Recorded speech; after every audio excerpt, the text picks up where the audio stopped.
my lord. I fixed it. We're back. I swear we're Oh starting my again. god. I am gonna edit That's this. all right. I am Oh, gonna no, it's edit all this right. out. My name wasn't in there, so maybe that's good. I We're good. am gonna edit this out. We're here now. We're live. Joe and Mike back from BuildAssetsOnline.com. Here with one of our students, Elite Fleet loyalist. Well, he turned our back on us and then he came back. We're gonna get into that. Yeah. And now look at him. He's grown from a drop shipping boy to a drop shipping man in the great white north, no less, in Canada. Yeah. This is like your dropship bar mitzvah right now, Jacob. It feels good to be here. I don't know. It's been a long. I mean, we can get into that, but yeah, it's been a long journey to get to like where I'm at now for sure. Now I'm at a point where thinking about doing the resignation letter for the job. So because it's just a lot. It's a lot to handle now. So, but yeah, we'll get into all that. Yeah. Like you were telling us in the chat earlier. You were on phone meetings for your job, phone meetings with dropshipping companies. Yeah. But I guess let's run it back. Why don't you tell us a little bit about how you started, how you found us? The whole online marketing journey, so to speak. Yeah. So I guess start off when I was like a teenager. Really, I mean, when like internet marketing was sort of on the come up when I was probably like grade 10, so 15 years old, maybe 2010. I've always had like a fascination with making money online because, again, I think that for me at least, that's when like the era of like internet marketing was like sort of like just starting to come up. Like a lot of people I've seen on YouTube and different websites were doing like affiliate marketing, like blogging. So I remember being like 14, 15 years old and trying to start like a fitness blog, and the idea was to have like affiliate programs on there. So when people bought it, like I don't know if you guys must know the guy Kino Body. Have you ever seen his advertisements? Yeah. He lives here in Toronto, and like I always used to talk to him back then about getting like an affiliate. So if someone buys his program, I would be like an affiliate. Get some like commission off of it. In real life, you would talk to him? Yeah, like through email. Okay. He lives around here, but I haven't actually met him in person. But anyways, so I tried to do that, like make my own website, like with like an actual like through CSS and all that stuff. But didn't end up working out because I don't know, I was a kid, didn't really know what the hell I was doing. And then so after that, I got into like a ton of other internet marketing stuff, but nothing really kind of lasted. A lot of like affiliate stuff. And I'm just going to include the part, where I went to school for advertising and marketing, because I think that's a huge aspect of where I'm at now. So after high school, I went to college for advertising and marketing, and kind of like went on to a different avenue of the creative side. And I specialized in like branding and production design, all that Photoshop and like web design kind of stuff. So after that, I got like a few jobs. I've been in the industry for probably like 6 years now. So yeah, going back a bit, I just wanted to get that in there to give you an idea of, I guess, where I'm at. So after I got my first job as a designer, a couple of years ago, I wanted to get into internet marketing again because I was like, sorry, I don't know if I could just demonetize you. I was like, damn, like I want to. This is like probably a year into like the whole 9 to 5 thing, like my first job. I enjoyed it. It was all right, but as soon as I started working at 9 to 5, I was like, man, like I don't really want to do this for the rest of my life. It's fine. It's perfectly fine for other people, but for me, it was a matter of I knew I can do it. So I decided to look into a bunch of stuff, and again, got into Amazon FBA, and I got pretty far with it. Didn't make any sales. Let's just put it that way. I got far with it, as in like I established like a business and everything like that, opened up bank accounts. But then honestly, I was looking at the whole thing and I was like, I don't want to do this. I don't want to like be responsible for getting the product to some warehouses in the US. And I figured out, maybe I'm wrong. I don't, but I think they, you have to get brokers and everything like that. I was just like, I don't want to do that. Like, I don't want to deal with that kind of stuff. So Amazon FBA is the worst. I would say probably the worst business model in 2020. For sure. let's just put out there that this was probably like 2017 2018. It was definitely How old are you? I was like 20, 21. How old are you now? Going on 25. November. Okay. I'll be 25. Yeah, it was definitely going downhill then, but I mean now it's good that you're gonna get into that. I It's know. a minefield. So I guess maybe it was a benefit. Maybe I seen that coming. I don't know. But I was looking at it. I was like, I don't think this is the right industry to be in online marketing. I know there was a bunch of different things. So after that, I was just like, you know what? I'm just gonna work through 9 to 5. Maybe the online marketing isn't really good for me. So I started working, got another job. Moved here to Toronto, downtown Toronto. I got a job here. Not making like anything crazy, like really not much at all. But it was enough to get me here. Now I say that, but it's like I'm very what's the word I'm looking for? I don't spend a lot. Frugal, I guess. So that's the big thing.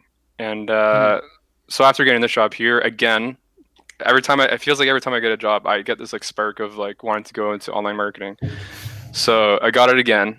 And I remember walking to work. Actually, I woke up in the morning, and I woke up and I was like, I have to find something, some information to start. Like I have to do something. So I went on Spotify and I literally searched high ticket dropshipping on the podcast, and I found you guys. Or maybe not. Maybe I just put dropshipping on Spotify, and I found you guys, and you guys had the high ticket podcast on there. So I listened to you guys on the way to work while I walked to work, and yeah, and I mean after that, I just started watching all your videos and everything like that, and then I think yeah. So after I started watching your videos, I think it was around January of 2020. I made my first website, my first high ticket website, which is my website now, but I made it on a totally different platform because I didn't actually buy your course, and I wasn't in the Elite Fleet. I was just listening to your videos and like listening to the podcast and trying to grasp it without being in the program or anything, which I think I made it pretty far. But I made my website on a totally different platform other than Shopify. I did it custom. It looked great, but a lot of the functionality was not up to par in terms of filters and product filters. So I built it. I got some suppliers, and I think it was at that point where I got suppliers, and I started running ads, and I started spending a lot of money on the ads. And I didn't know what the hell I was doing, so I spent a lot of money and wasted a lot of money. And I think I reached out to you guys. Well, and then before that, I joined the Elite Fleet. And then I started spending money, trying to talk to a lot of people in the Elite Fleet, try to get some ideas and research some stuff. But even then, I still didn't have the course because I was still frugal. I was still trying to get as far as I could without it. And eventually, what led me to buying, actually, I wouldn't even say the course, I said the mentorship, was this. I got my first sale when I was cooking dinner here. And it was a profit for like $450. And I got that first sale. I was like, you get that like rush, and you really yeah. and you're like, oh man, like, okay, I want like one more, like one a day. And so that like made me like spend a lot more on advertising. Because I was like, oh, I got a sale from like some search text ads off some guy on YouTube, not you guys, but some other guy. And I did that. Then I ended up spending a lot of money on this guy's way, which I thought was like the right way. I just thought that was like, how people did it. But then nothing happened. And then I think that's when I reached out to you guys. And we could talk about when I left, I guess, the Elite Fleet. I'm just getting into where I'm at now. But where was I? So you were using some other guy's advertising course, and then it didn't work out as expected. Yeah, I was using some other guy's technique, and it didn't work out as expected. So I got in contact with you guys on Elite Fleet, and I was like, look, like, I might just get the mentorship. Like, I didn't say, can you guarantee me? But I was like I was almost looking for like some sort of self assurance. I was gonna do it anyway. Yeah. whatever you guys said. I was gonna get the mentorship because I think is very valuable. I think we've used like almost an hour, but even after the hour meeting we had, I started getting sales. So people might not know what the mentorship is. Just so yeah, I'll explain it real quick. It's just the version of our high ticket dropshipping course. It's the $5,000 package where you get like I don't know, you get a lot of calls. I don't know how many you get, like 12 to 24 or something like that. You get like lifetime elite fleet access. And I know, sorry, I'm going to interrupt. I know like it might sound like I'm trying to sell something, but I'm really not. I always get, when I watch like YouTube podcasts and people are like, oh yeah, that like mentorship, that was really good. I really enjoyed that. Like, I just want people to know that I got like so far, I think personally without it. It was only until like, I know, like, I don't want to doubt myself because I feel like I might have been, I don't know, I might have been able to figure something out. It just would have took like a lot longer. And when I got that first sale, I was like, you know what, like after this, I'm just going to get the mentorship and I'm just going to get going on it. So I'm not trying to sell anything. I just think that if you like, it will just accelerate, I feel like, the process. Yeah. And that's the whole point, right? Like you can spend forever trying to figure out everything for free and spending, all the time doing that. But the problem is you can only do things for so long without results before it starts to become demotivating. Yeah. And so like that's the whole point of even having a course is like, we've already done this. We've done it a bunch of times. We know what you have to do. We've laid it all out, and we'll even talk with you to make sure that you're doing it. So, I mean, I think, judging from your kind of background and your story, like there was actually a lot of things that you did there that you do inherently that I think set you up for success. And I think really it starts with back in the day, like you trying to do a bunch of things and failing. Yeah. Yeah, exactly. Because I mean, Joe and I had this conversation with another internet marketer once on a podcast that never wound up airing because it was too controversial for TV. But we actually talked about how there's just something that has to happen where people doing this stuff, they need to fail for a certain period of time. Yeah. So for sure. With us, there was a good amount of time where we were trying to do things and it just wasn't working out. Even like our cousin Jared, we had him do other stuff just so he can fail. And so it's like, it's almost like a rite of passage. Yeah. Or, like you set up the business, like even these little things are steps forward. Mm-hmm. And so you already just have like a little bit under your belt so that you can just, you understand, okay, I just need to get the suppliers, put up the ads, and do whatever. Yeah, exactly. Every time you fail, if you want to call it a fail, I don't know. Like, I guess, yeah, for sure. Like, I've definitely failed, but at the same time, I'd almost like classify it as like, I don't know, like I'm not giving up. I don't know what the right term is, but it's like you look at it and you're like, this isn't. I don't see a future in it. That's what I was doing with the other couple businesses. But yeah, it's like you said. It's even if I did set up like all the bank accounts for Amazon FBA and like do everything, but I didn't actually sell anything and just close it pretty much like right after I created everything. You can look at it as a failure, and I guess it is, but at the same time, it's like I learned how to do all that. And so when I made this high ticket website and like this company, it was so fast. It was easy. I literally did it in like a month. So yeah. I want to touch on something. You talked about your frugal nature, and I actually didn't know that about you, but that definitely came through thinking back on it. Based on how you described it, how you started everything, and then all right, it's not working. Let me join the elite fleet. All right, let me leave the elite fleet because I'm believing in it. Let me come back and then get the $5,000 mentorship package. Yeah, right. That's a huge circle. Yeah. But what's interesting is I kind of have the same frugal nature about me. Being frugal is something I really do believe in. But I think business shifted my mentality a bit in a way where I don't always apply it. Like I'm not going to go spend my money on like frivolous things like clothes or like, like shoes. As highlighted by the shirt you're wearing right now. Yeah. And the collar is all screwed up.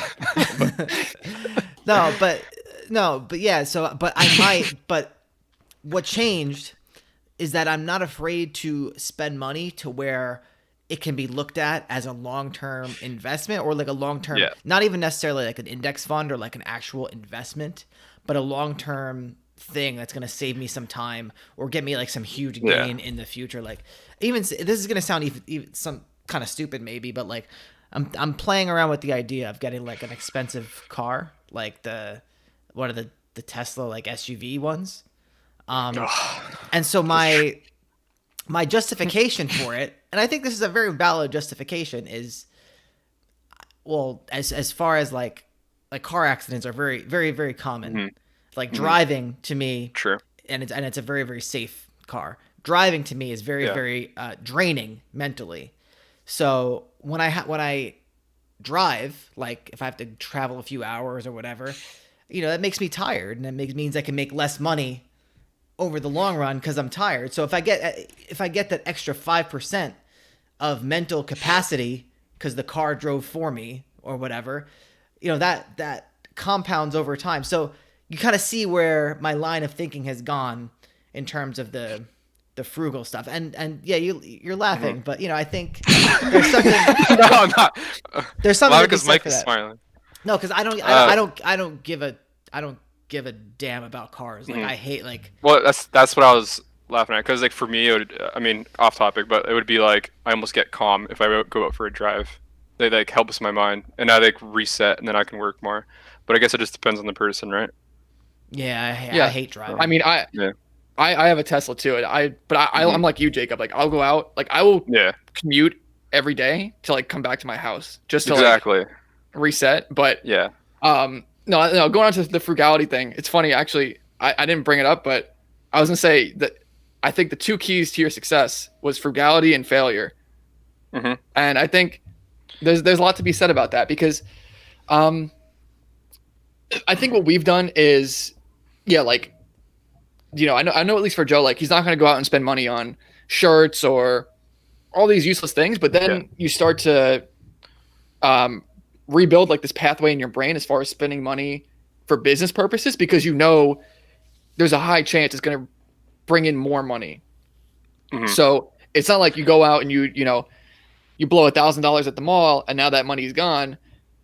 It's like, I'm going to spend this $1,000. I'm pretty confident I'm going to learn something that I'm interested in, for one, and it's going to help me in the long run. Because I think just, Joe and I used to like have to like talk about buying $47 courses, like back in the day, like, oh, should we do this? Stuff like that. But we've come to realize after, 5 years of doing this, like, even if we buy something and it's not the best in terms of quality, it's going to come in handy somewhere. Yep. And that's what I was doing too. I even like to this day, I think I've bought like a couple small, like $40 courses, almost just to see what they offer. And a lot of them I literally just look at and like, they're pretty shit. So I just don't even do anything with them. But it's more so like just trying to expand the knowledge of my business. So there's always more money to be made. That's the way I look at it. Yeah, I mean, Warren Buffett, he drives around in a 97 Camry or whatever the hell it is, but he'll drop, $1 billion on a company. He feels like it's a good investment. So that's kind of the difference. Yeah. And but an investment in your time, I think, is really, really where things start to shift, because reading The Millionaire Fast Lane, so I'm sure as a frugal person, I'm sure you've read, like, you're familiar with like retiring early and like index funds and stuff like that, right? So you invest a certain amount, of your paycheck, and then you just calculate it based on how much you need to live, and then you get a certain amount back. So when I read The Millionaire Fast Lane, he kind of frames everything differently. So in the typical way that most people would retire, even if they were super frugal, it doesn't really account for like life events that could happen that could cost you money. Most people, if you're doing that, you're on a plan to retire at like 65. Yeah. And to me, that kind of sucks. Like I want to at least like, I would want it much earlier than that, because you're the best years of your life are much earlier than that in terms of like your vitality and stuff. But So the Millionaire Fastlane reframed it in a way where it's all about time. Time is the number one thing that you're trying to get. So when I look at something and it can potentially save me a bunch of time, like you said, you were just, before you got the course, you were just trying to figure everything out on your own, like, and doing this, spending $40 here, $40 there. To me, like, that's not acceptable to me anymore. I have to get the direct path as fast as possible, and I have to know that whatever action I'm taking is not going to add more complications, more time, more anything like that. So it's been an interesting transition. That's where I'm at right now too. Yeah. Time is money and money is money. So don't forget that, kids. But Joe, I mean, if you really want to maximize your time, you should just get a Maybach and get a chauffeur. Then you don't even have to waste any mental energy. That's true. What do you think? Can we afford it? Can we write off a Maybach? I don't know. Think about all the videos we can shoot in the Maybach. Yeah, Let me see what the Maybach is. Dan Loke style, like just driving in the Maybach is it's like a car that you get for like if a chauffeur is going to drive you around. Yeah. Okay. But not a bad idea, Mike. I think that's I love driving for 2020. I like driving too. But all right, so I guess moving on, back to your store. So you left the Elite Fleet, whatever. You came back. You bought the mentorship package. We talked about the ads. You made some tweaks. You started making sales, and then what happened from there? So I guess let's backtrack a little bit. I left the Elite Fleet just because I didn't know where my website was going. I didn't know if it was just a bunch of combination of everything. But afterwards, came back and like what Joe said, came back with the mentorship package because I was all in at that point, and I seen that I needed it, and did that. And then Mike and I got on a call with him, like try to do it immediately because I wanted to fix my ads immediately. And I remember like the first couple calls, maybe the first call, it was just basically just being like, can you look at my like account? And then it was just like all over the place. So I didn't even think I watched the troubleshooting module or a lot of the Google ad module in the program. So I think the first conversation was just to figure out what's going on, and then I went back and read and watched the course, and implemented everything in the course on that module, especially. And I always say this: I think there's a huge emphasis that needs to be said on the troubleshooting module, because that helped a lot of my stuff, especially like the device bidding. So after that, I started getting sales coming in. After I fixed all my ads, I started getting sales coming in. I think it was, one every week and a half about there. That's what it was on track for. And there was a point, I think this was just like a couple of weeks ago, where I think I remember asking you, Mike, some advice about the conversions. I sent you the product that's converting the most on my website, and I sent you the information, and you just told me that it could be like twice as many conversions if I just do this and this, and I did it, and I think that day I got 2 sales or something like that. It was pretty crazy. But I think what I want people to like know that are listening is I'm obviously not on par with like some other students that probably making like 800,000 a year or anything like that. I just did the calculations before this meeting, and it was $2,100 profit this month. And that's after all of my ads have been paid, and everything like that. After 9 days. Sorry, not this month. It was last month. This month, okay. I'm not sure yet. That was last month. My mistake. After all the ads have been paid, it was like 2,100, and but I mean, that's 2,100 of just like, I mean, it was a lot of work, but at the same time, it's like it's crazy. Like I remember just looking at it and being like 2,100. It's pretty good. Yeah, I mean, it's nothing. Starting out, it's nothing to sneeze at. I was trying not to say it, but exactly. I have to say it. because it's like That's true. I know that's why we wanted to have you on, because Yeah. we don't need to have on people like that are doing millions in sales every year all the Yeah. time. Because I mean, for one, not a lot of our students are there yet, because it's Mhm. a lot of them are brand new. But it's important to get the perspective of people that are just initially having success, and then we can talk again in 6 months and see where you're at and stuff like that. Like Mike Lopez, who we had on, like before we even had him on, it was such a quick transition from just doing like 2,000 a month to doing like 20,000 a month in profit. And now, he won't even talk to us. We can't even say his name on the stream anymore. So life comes at you quick. And I think it does. A lot of the dropshipping secrets are within the ads, because, going out and getting suppliers, 100%. once you figure that out, it's not rocket science to do that. It's just finding them and calling them and stuff like that. Yeah. But, how is like your ad spend changed from the beginning to now? So I guess to put it in perspective, when I was doing like some random stuff off YouTube, which I'm sure the guy that was teaching it on YouTube, I don't want to name names because I'm sure he's really smart and I'm sure he knows what he's doing. It's a totally different. He's not in high ticket dropshipping, so it's pretty much a totally different kind of way of doing Google ads. I didn't really realize that at the time. So I don't know off the top of my head how much I was spending, but it's just I know for a fact that I implemented his stuff, let's say one day, and within a week, which this might not sound like a lot to people, but it was a lot for me in 1 week. And I'll tell you my price now. But in 1 week, I think it got up to 200 in 1 week.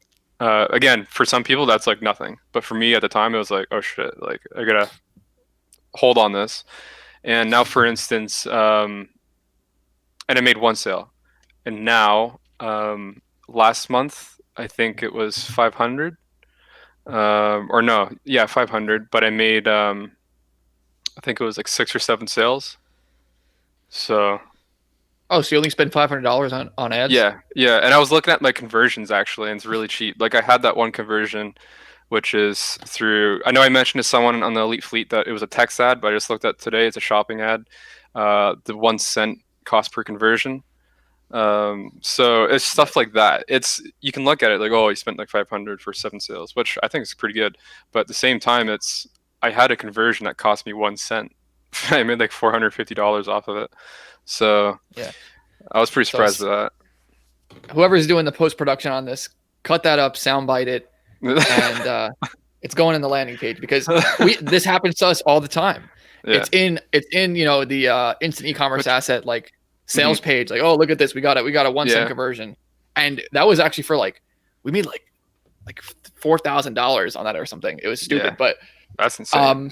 And it's because just Google Shopping and even text ads too. There's like these long tail keywords that we talk about, and it's not like your average cost per conversion is always going to be 1 cent. But the point is that you get these cheap clicks that you can never anticipate, and even making 7 sales off $500 ad spend, I can't do the math that quick. No, it's like $70 something cost per conversion. If you're making $400 every time, that's great. And so now it becomes like, how do I spend $1,000 a month? How do I spend 2,000? How do I spend 4,000? Yeah. And I think it's sort of like what you were saying before. I personally think I have the Google ads pinned down to like, I mean, there's obviously more to learn, but I think I have it pinned down to a T. Now it's just a matter of me reaching out to suppliers, because I only honestly have probably like, if you consider, I might only have 2, but technically I guess I have 4 or 5, because one supplier manages like 4 different brands. So a couple days ago, I just went out and like 30 suppliers like in the US and Canada, and I got like 7 inquiries back by today, and that was a couple days ago, and just had like 3 meetings with them. I don't know if that was on earlier on this live stream, but I had 3 meetings today with actually I don't think I told the audience this. One supplier I reached out to is from Norway, and they have a product that is very high tech and coming of age, I guess you could say. I don't really want to give it away too much, but they specialize in residential and construction, and they're thinking of using me. I just got off the phone with the guy. He's a really good guy. They have the headquarters here in Canada, and they're thinking of me to use my website as like the online retailer of their product. And like I said before, it's like a $5,000 product. I'm sure it has good margins, and we're going to set that up. And that's going to be like a long-term business relationship. And the other 3 meetings I had today, out of like all the suppliers I contacted, I just got one. I almost said it. I just got one, but that's going to be a good. I know it's going to be a really good supplier, and I'm just waiting for the next one to call me back. So there is 3 more right there with like more products. And so where I was going with this was, I'm at a point now where I'm making $2,100 a month profit. But I think give me like a couple months, and I'll hopefully double that. So it's looking pretty good, hopefully. It really, once you have the ads figured out and like you understand how to troubleshoot stuff, it does just come down to spending more because you're getting more traffic of similar quality, and it should lead to more conversions. So again, that's why, we like having people on at this stage, because they're finally, they're taking their first steps to mastery, which is always great to see. Yeah. I hope I can, give people a little bit of inspiration or relatability at least. Yeah. I think sometimes it's hard to relate to people that have been, they're doing millions in sales and like they're so far ahead from, say, where people start out. Because I remember when me and Joe started, it's like, I used to try and like seek out people who were not super ahead of me, but maybe just a little bit ahead. Exactly. Yeah.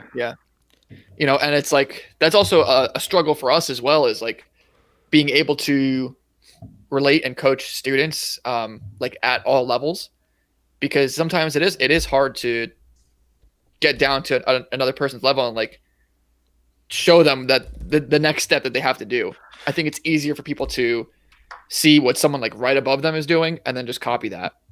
Yeah. And that's sort of, I try to be pretty active in the elite fleet because, it's like Tim Skell said on there. I like the trying to get the community to, help each other and everything like that. And I'm definitely try to, get some good advice out there. I think it's like really valuable, that area. Yeah, absolutely. And that is good that people are starting to help out each other. Yeah, help for sure. Talk more, and it's a community that's being developed. But Get Fly Fishing, also an elite fleet member, says it's only going up from here, Jacob. And hopefully, let's see. That's that Get Fly Fishing is in the he's in the elite fleet. Is I don't know if I should reveal him. He's Sorry. been on the show before. If he's staying secret, it's all good. Yeah, his store is definitely going up as well. Good. And because this is what happens once you start, doing ads the right way. It really just does come down to ads, I think. Honestly, I'm just gonna repeat it. Like, again, you can have I think a good looking store is pretty big though too. Like when I was on this call with the supplier earlier about the guy from Norway, he complimented on the website and he was looking. He's like, one of the things we want to focus on are, suppliers or retailers like me being able to support the customer, which isn't really a website thing, but he was looking at it and being like, I can see how you put a lot of work into the website and you have a lot of different avenues the customer can take. And I explained to him that I would be making a whole landing page based off his product, which I guess that's a totally separate conversation, but yeah, so I do think a trustworthy website obviously is a huge factor, but I do think that Google Ads is probably the number one thing to start getting traffic and conversions, obviously. But yeah, of course, if your website looks great, it is helpful. I emphasize the ads so much because we've had sites that didn't look so good and they still made sales. Exactly. But I think these days with like Empire theme and I know that the theme that you use is pretty good. Mm-hmm. Like out the box, those are good enough. Exactly. Getting to the 80% of where you want to be. Were you going to say something, Joe? No, you leaned in. and then you lean back out. I was looking at focused question. I don't know if he's trolling or not. What do you say? He says It might be serious. He says sometimes he likes to. Sometimes Focus just throws stuff out there. But he says, okay. Is your course the best resource to learn Google Ads? I think we got to stop answering Focused. I don't know. No, I want to see his face. I want to see. I mean, I think, Joe, you brought this up before. We should do like call-in stuff, like AM radio type. You didn't want to do it. like I know. I thought I'm coming back around to it. I had to let it marinate for a little bit. You're like, what if someone's a dick? Like, what's that radio show called? My God, the guy with the curly hair. He's from New York. All right, I don't know. I forget his name. Rush Limbaugh. Oh my God. No, here, I'll get it. Dave Ramsey. Dave Stern show. Howard Stern. Oh, Howard Stern. Howard Stern. Oh my God, yeah. Well, to answer Focus' question, I would say this. I would say our course is the best resource to learn Google Ads for high-ticket dropshipping. How's that? That's what I was going to say. Yeah. Hands down.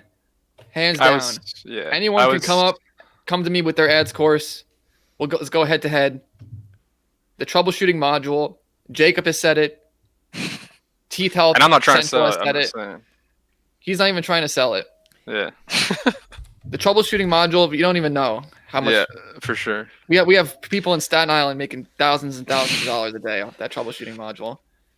But for sure, though, like in all seriousness, I think it is like. I mean, I don't know. I haven't actually seen any really good high ticket. I think there's like, I don't want to name names again, but there's maybe one or two other people that have their own course. But I know one off the top of my head is like a huge course, and I don't know how much personal assistance you get with it, or how in depth it actually goes. So yeah, I mean, for high ticket dropshipping, again, I think I'm not trying to sell it, but I'm just being objective here. I think it's a very objective truth argument right now. He's not trying to sell it, but he's trying to sell it. If you get what I'm saying. Yeah. Yeah. And listen, we know what's in most other high ticket dropshipping courses, and I think the ads is the biggest bottleneck for basically because we have people from like all courses that join the membership because they're not getting to where they want to be, and I really don't recall any of those students that have come to us that like have had their ads account in shape. It's always I go take a look and they're doing a number of things wrong it's all outlined in the troubleshooting module. But I could also be biased because probably people who are having success with other courses like aren't coming to us. That's also entirely possible. But I know what's in the other courses, and I know what we have is better. So we'll leave it at that.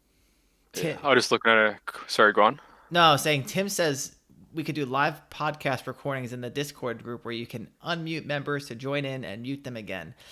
That's actually not a bad idea. I think we would make a separate server for it, to be honest. I would want to just open it up to the public so it's like complete like chaos.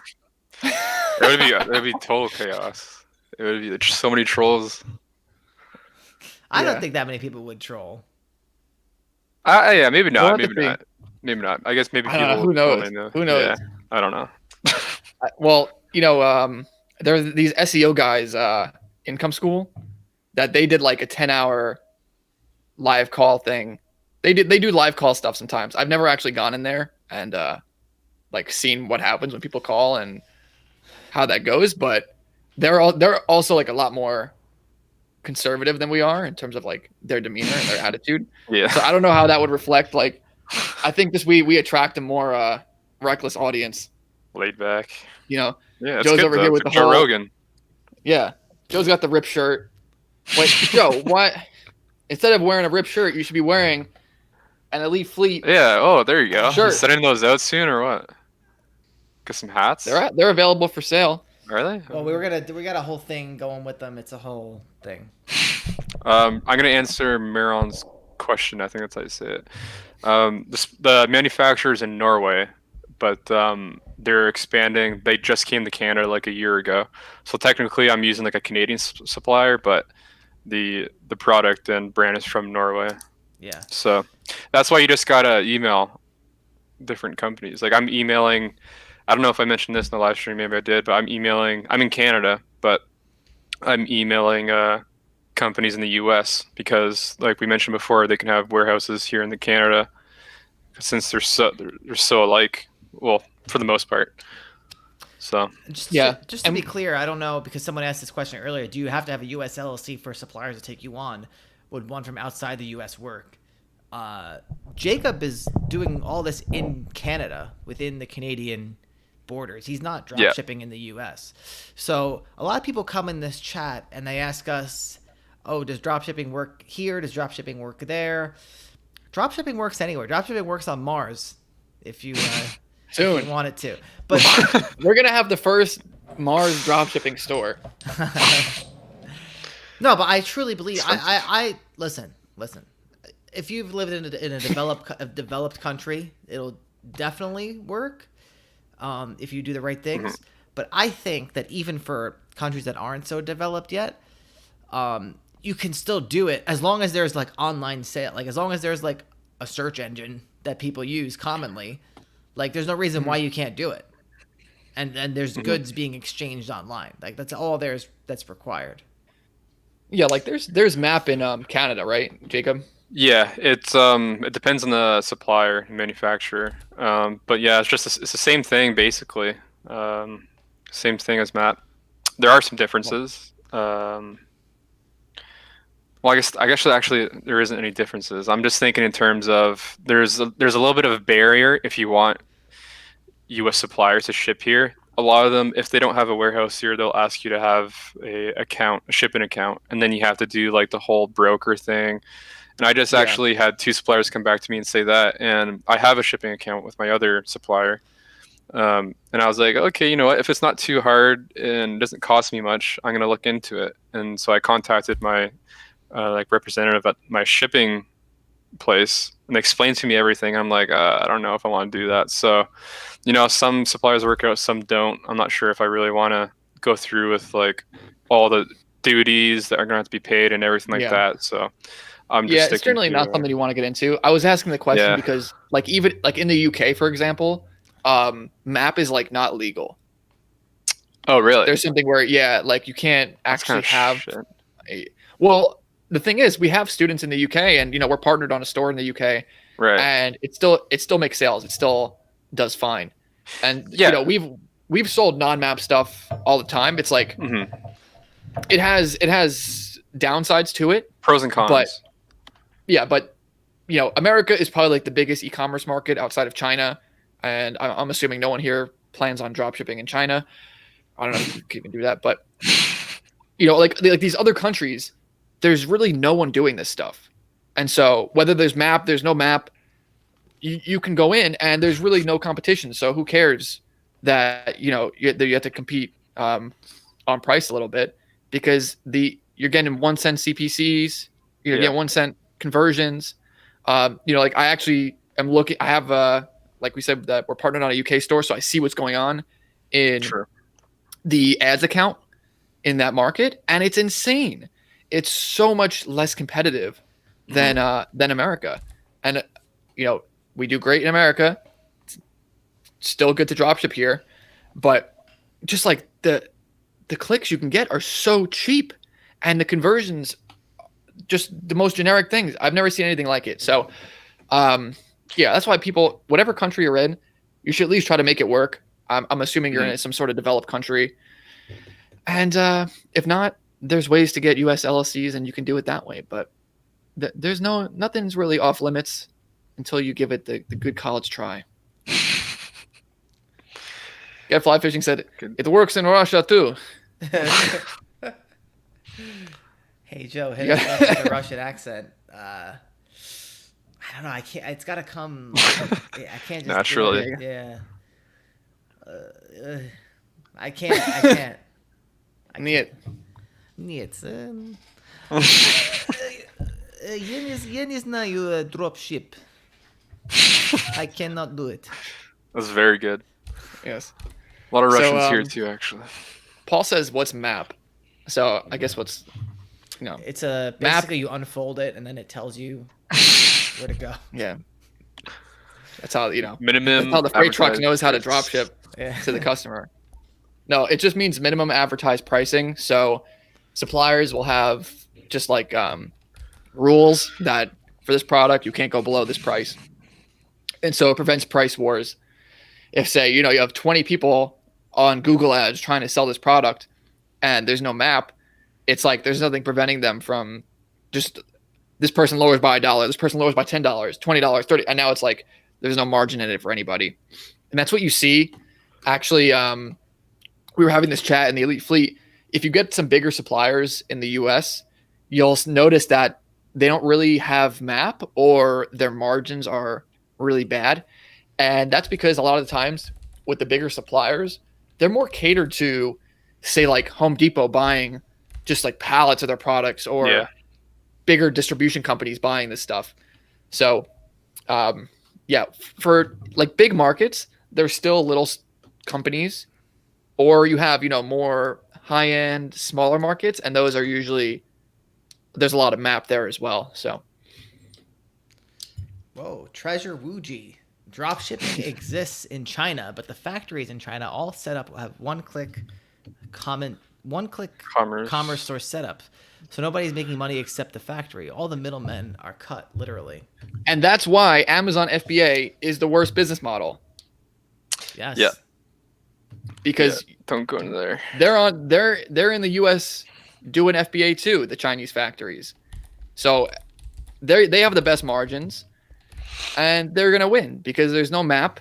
It's just a race to the bottom, essentially. So, we won't get into FBA anymore. But I like how, we say things and then like someone will come out of the woodwork and just have something to say about it. So that's always nice. Thank you. Thank you, Treasure Wuji. CNBC, I like to watch the CNBC like YouTube channel because they put out like really good like mini documentaries on stuff like Amazon FBA and like sellers in China on Amazon FBA and like reviews and stuff like this. It's always, they don't always like get the story like totally right, like, but it's still pretty interesting to watch, I guess. Like they make pretty good like business content, I think. What I just associated. What were you talking about? No, I was just What do saying they make I like content on? like CNBC, like their YouTube channel does like mini business documentaries. So they have one. okay. They have one about like what goes on with the Amazon and the China manufacturer relations and stuff like that, and how they get reviews and stuff like that.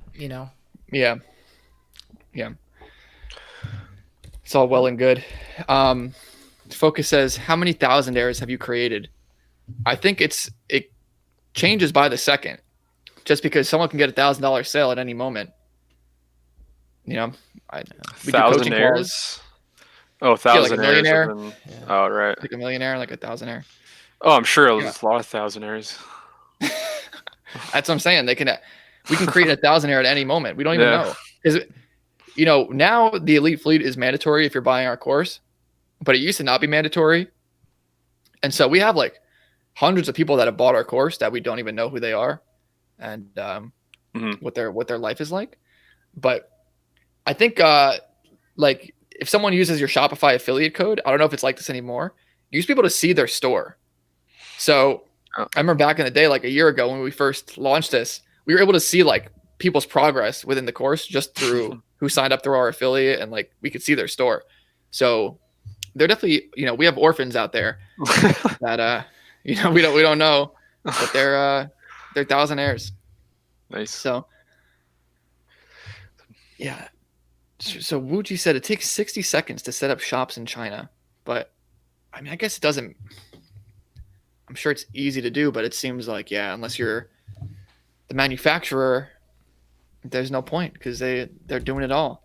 In the US and Canada, UK, stuff like that, you have the manufacturers, and obviously a lot of stuff is manufactured in China, but people are creating the products and they don't want to do the marketing for it. They don't want to do the shipping necessarily and deal with the customer service. So it's more common for them to hand it over to people like us. A lot of stuff is manufactured in like Taiwan and stuff as well, I'd say. Yeah, I mean, I'm not checking at this point, but obviously a lot of stuff is made in China still, and I actually bought a it's all over the place. I actually bought a mattress topper the other day, made in the USA. I couldn't believe it. Was it My Pillow? No. It was a mattress like topper. Yeah, but they make like comforters now. No, it wasn't like that. This is gonna be the best comforter you ever had. Do you know My Pillow? I know My Jakob? Pillow. I think Okay. that they advertise it on the NHL games. My Pillow. Pretty sure. Are you Canadians? Or are you a Maple Leafs fan? Yeah, I am, but I don't know anymore. So I don't know if you guys Oh. watch hockey, but I'm a huge Islander fan, so. oh, I like the Islanders. You like the I might go- Islanders? I do, but I might switch over to the Oilers just because I've been a Leafs fan my whole life, but I'm getting It's sick of it. rough. It's rough being a Leafs fan. Oh, I know. I know, man. So Speaking of hockey, I feel like this interview kind of felt like, you know how like when they interview like between the periods, Yeah. and they're like, so what All are right. you gonna do? What are you gonna do next time? Yeah, we're just Oh, gonna, you know, try and get it in the focus goal. on ads. You know. yeah, This kind of felt like that. a little bit. Yeah, Jacob, you got your first sale. How does it feel? What's your mindset going into the next month? Put the effort out there and to shoot it straight, get off the boards, and see what bounces back. To shoot it straight. Nice. Daryl Dudley. Well, focused. What do you guys think is the next wave after this high ticket dropshipping field gets oversaturated? I don't believe in that. Is he trolling? This is what I mean. Imagine if He watches every second of our content. He says he just likes to give us stuff to talk about. Oh, okay, thanks, Focused. Yeah, I think what Joseph. I don't know. I mean, there's always extreme examples of Wayfair, very extreme, but at the same time, it's like, what I tell my suppliers, it's like, I'm an online retailer that specializes in this niche, and I'm going to support the customer pre-purchase and post-purchase, which not a lot of like big box, maybe some big box companies do, but the way you have to look at it is like you can drop shit like anything. There's always going to be companies out there that want you to sell their product. Like I found a lot of companies like they have their product, but some of them, all they do is that they want retailers to sell their product. So yeah, I mean, the only way dropshipping would slow down would be if like e-commerce slowed down as a whole, because I think as to me, if I was like a manufacturer, I wouldn't continually just like let new people in all the time. Just from my experience with it, like I would probably find 5 or 10 good companies and then just let them sell the products online, and then that's it. So yeah, and again, I think it could come down to like how developed your brand is in that niche and industry. You could be one of those 10 companies. I guess it depends on. Yeah, it's just a matter of timing. Yeah. Because I mean, it's happened to us. Even like, we've gotten into industries or in with suppliers that like, a year later they're not letting any more people in. Yeah. And we are actively working to make that happen, because we want them to see results with us, and then say, hey, like, if you let more people in, they're just going to hinder us. So just cut it lobbying. off. You're lobbying. Yeah, you got to lobby. Yeah. I see the benefit now. But people like to think of it as, so the way Focus framed that question, and I do appreciate the question, Focus. You don't have to delete them. The way he framed it is, I think he's thinking about it in the wrong way. So it's, when you're talking about oversaturated, you got to remember that it's always changing. Like there's new products coming out. There's new. The web is always changing. Like there's advertising will change. It's not so much like there's a cookie jar and there's like only a certain amount of cookies in there, and like once the last cookie is taken, there's like no more cookies left. It's more like I'm grow like if you grow like some lettuce or something, you can like pick the leaves off. As long as you don't like overpick it, like the leaves are gonna regrow on the same plant. Something like that. That might be a bad analogy, but it's always changing. It's kind of like we had this concern going into the real estate stuff, going into the land stuff, and we do appreciate your questions focus. It's just we like messing with you, but the concern was like, are we gonna run out of land to buy and sell? Yeah. And the answer was, it's like, I think every year, like 20% of all properties are sold, right? So things are constantly turning over in terms of new owners and new people to try and acquire properties, and new people are selling all the time. And so there's turnover, right? So you got to think about like new products are always going to be coming on the market. New brands are always going to be coming on the market, or say like a crash happens or there's some downturn. Different retailers are going to go away. Different suppliers are going to go away. Things are constantly resetting. And so say there's a supplier that isn't letting people in, and then boom, like, there's a market crash, things change. They may be letting people in now. So it's always a matter of circumstance. And I think the sooner that you get in and you're in the field, you have a huge advantage in terms of taking advantage of whatever the market is. Yeah. And also keep in mind that Mike just talked about us preventing other people from getting our suppliers. Like, that can change. Like, we could sell our store, it goes into the hands of a new owner, the new owner mismanages it, now the store is dead. Now that new supplier opens back up to new dealers. So stuff like that there's always in flux. So it's not good to look at it like with such limited eyes. Yeah, there's a lot of options out there. Well said. So we're at the 60-minute mark. Was there any questions that we? I'll take Muron's question real quick. How much time is spent on customer service? How many calls are you getting? Do you hire someone, or do you do everything yourself? There is a couple times where there's been a live chat, because I have live chat on my website, where I just respond to a question and then they'll purchase the item. It's a very simple question. Haven't gotten any calls. Actually, I've gotten one call from some guy looking for a part for a repair, but that didn't lead to anything. Call? No. Well, except that one that the guy was looking for a part. You've only gotten one call? Yeah. All time? Yeah. But I've only had it's like 7 orders right now or something like that.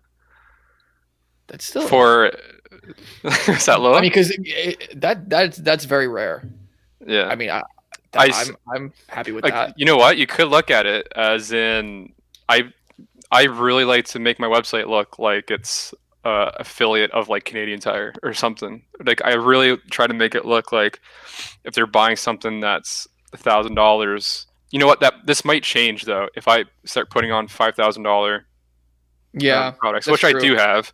But this product here, I have it listed for $960, just below $1,000. So, and I have a landing page with all the information, FAQs, the warranty there, videos. So I try to make it where they have everything there, and if they need to, I'm there on the phone or live chat. But I haven't gone on a phone call. I think Canadians are just so nice. So they don't want to bother. They want to bother. Yeah. I'm not gonna bother. I'm just gonna. This site looks good enough. Yeah. I mean, so what I was gonna say, is I had one instance where a woman was rare. It was very. I'm not gonna say needy, because she just had questions, but she constantly was asking me questions day after day after day about electrical advice, and like, I'm not an electrician, so I kind of like moved her to like the supplier's expert people, but she kept coming back and saying, can I return that? Like, how long would it be? How long do I have to return it? What are the policies on returns for this product?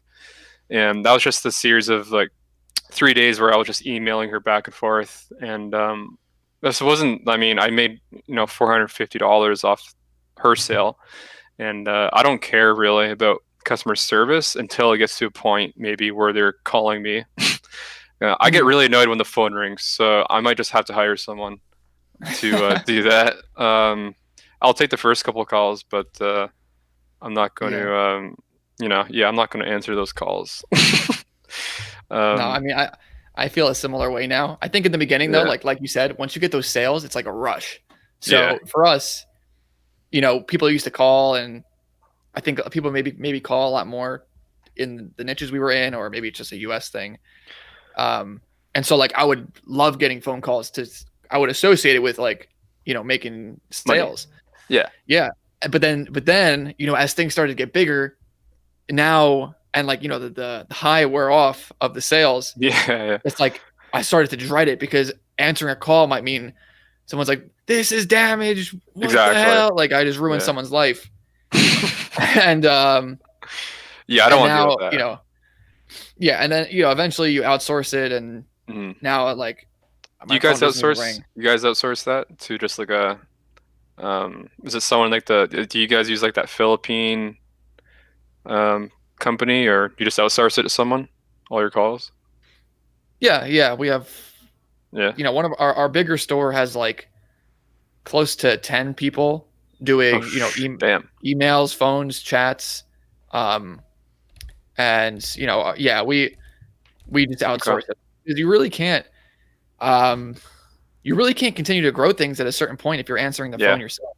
Yeah, for sure. And, there's a guy who bought 2 of our stores, actually, who we're going to have him on the show soon. But he actually still answers everything to this day himself, if he can. And like, I don't know how he does it and continues to, I don't know how he can enjoy his life doing that. Some people like that. Like, if my phone is blowing up and I'm trying to work on ads, or I'm trying to just do anything that requires focus, then it's detrimental. I don't know if you've ever read the book Deep Work by Cal Newport, but it talks about exactly that. Like, if you have your phone on, it's constantly distracting you. It removes your attention, and it prevents you from actually diving in and getting the most out of an activity. Yeah, I was surprised that you're surprised at the no phone calls for 7 sales. I'm kind of worried now that someone's going to call me. Well, I think maybe as you get more higher that's what I was gonna stuff up on there, people might start calling. I do have products for up to like 7,000, I think. It's funny though, because I had a sale for $5,000, 5,500 for one of my products, and it was pretty much instant. Like, I seen her come on my website through Tidio, the live chat, and I watched her go through the product and then check out and then buy the $5,500 product. And I didn't do anything. I was like in my bed. Unfortunately, I had to return it because the supplier didn't tell me that was discontinued. But I don't know. Again, maybe Canadians are just like stupid or something. Nah, I don't know. No. They're just. I mean, no, it's not like those don't happen. I'm just surprised that. Yeah. Like, not even because, like, it's not like every call is, hey, I want to buy this right now. I'm definitely going to buy it. Because you get calls that people are inquiring, they have questions. So to have none of that and just straight sales, to me, is pretty unique. Yeah. But, well, I'm sure back in the day, we used to have Lucky Orange on our stores. I don't know if you know what that is. Lucky But Orange. It essentially monitors what people are doing on the store. So like, you saw them on Tidio going from one page to the cart to the checkout. Like, we would do that literally with like every single visitor on the site. Yeah. I would have it open on my on my browser. If someone would come in, it'd be like a door. Yeah. Like, oh, yo, someone's here. Like, and just like watch their entire activity, and to see them like add to cart, go to checkout, we'd be like, oh my god. Yeah. Sort of what I was doing, pretty much, obviously, but. It was actually a doorbell when they came in, but when they would leave, it was the door shut. So it'd be like ding dong, and then. Boom, boom. That's funny. Those were really the good old days. Yeah. Look at us. I don't even want to see sales anymore. Oh, I got another meeting. Oh my god, it's 4:45. Oh. Yeah, I should probably go back to the full time. Yeah. See where that's gonna go. Well, it's been a real pleasure to have you on, Jacob. I mean, we hope to track your progress along the way. Have you on again? Yeah, for sure. We'll do something in a couple months, maybe, or 6 months. See where I'm at. We'll see how it goes. I know we'll be in touch unless you leave the Elite Fleet again, which you have lifetime access to. So That would be pretty strange of you to do that. Well, he bought the lifetime membership. Yeah, yeah, you said Yeah. that, But yeah, That's thank you fine. for coming on. I hope this was helpful to people. I think it will be. Yeah, I hope so too. And thanks for sharing your story. So What do you mean? Yeah. What do you mean getting engaged, Focus? I am engaged. I've been an active participant in the conversation. I don't even Yeah. know with this guy anymore. Yeah, We thanks for gotta having me hang on, it though, up. man. Thanks for having me on. It's been good. I'll keep you guys updated. Yeah. Thank you. And if you want to join the Elite Fleet, Joe, if they want to get the course, where do they go? Listen, just go to buildassetsonline.com. buildassetsonline.com/asset. Jacob didn't try to sell you on it, but he sold No, not at all. He sold you.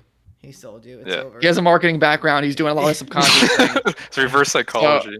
Yeah. All right. buildassetsonline.com. Go there. You'll figure it out. If not, sorry. Deuces. And take it easy. All right. See you guys. Thanks again.